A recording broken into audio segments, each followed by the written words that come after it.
தரங்கம்பாடி அருகே பொன்சை கிராமத்தில் உள்ள ஆலடி மாரியம்மன் கோவில் தீமிதி திருவிழா நடைபெற்றது. பக்தர்கள் குழந்தைகளை தூக்கிக் கொண்டு தீக்குழியில் நடந்து சென்றும் தீ மிதித்ததும் காண்போரை பக்தி பரவசத்தில் ஆழ்த்தியது.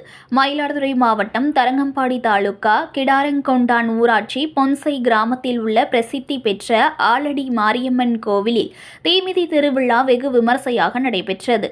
காவிரி ஆற்றங்கரையில் சிறப்பு பூஜைகள் செய்து சக்தி கரகம் புறப்பாடாகி காப்பு கட்டி விரதமிருந்த மஞ்சள் உடை உடுத்திய ஏராளமான பக்தர்கள், அழகு காவடி எடுத்த பக்தர்கள் ஊர்வலமாக கோவிலை வந்தடைந்தனர்.